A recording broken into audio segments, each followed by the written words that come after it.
मोहतरम नाज़रीन नदाब जी today news में आप सभी का खैर मकदम है। निज़ामत के मुख्तलिफ इलाकों में चीते की मौजूदगी ने अवाम में खौफ व हरास फैला दिया। गुज़िश्ता रोज़ अलीसागर सब स्टेशन के करीब चीते ने एक गाड़ी सवार पर हमला करने की कोशिश की और अब जानकमपेट गाँव के मज़ाफ़ात में वाक़ पुलिस कमिश्नरेट ट्रेनिंग सेंटर में चीते की नक्लो हरकत देखी गई है। मुकामी हुकाम और महकमा जंगलात की टीम ने चीते की मौजूदगी की तस्दीक कर दी है।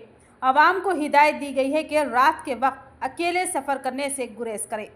महकमा जंगलात का कहना है कि जल्द ही चीते को पकड़ने के लिए इक़दाम किए जाएंगे। क्या चीते को काबू में लाया जा सकेगा या खौफ की ये फिज़ा मज़ीद फैलती रहेगी? जानते हैं हमारी इस खुसूसी रिपोर्ट में। తాళం తీసి పోయి మళ్ళీ ఆఫీస్ లాగేసి మా కుక్కలు మొరుగుతున్నాయని చూసేటోళ్ళకంటే అది స్పీడ్గా కుక్కలు స్పీడప్ అయి వచ్చి ఒక పిల్ల ఇటు ఆఫీస్ పై ఉత్తరంగా దాన్ని చూసి పులి వచ్చి దాన్ని నోట్లో కరుచుకొని వెళ్ళిపోయింది. నా మీదకి రాలేదండి. అది నేను లోపల రూమ్లోకి వెళ్ళిపోయాను. రూమ్లోంచి డోర్ తీసి మెల్లగా చూశాను. చూసేటోళ్ళకి ఫస్ట్ ఆఫ్ ఆల్ కాని రాలేదు. సెకండ్ టైంలో పిల్లని పట్టుకొని పోగా ఇట్లా హాల్ నుంచి దిగంగా చూశాను.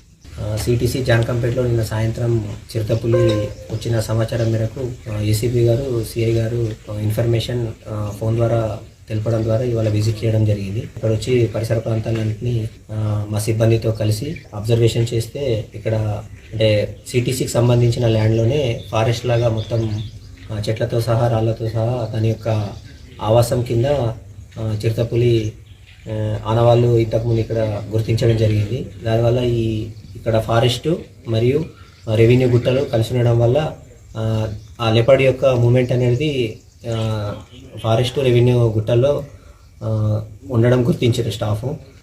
రాత్రిపూట ఒక సింగిల్గా వెళ్ళడం కూడా ఒక ఇద్దరు ముగ్గురు కలిసి ఉంటే చిరుతపుల్ లాంటి మన మీద అటాక్ చేసే ఛాన్స్ ఉండదు. సిటీసీ జాన్కంపేట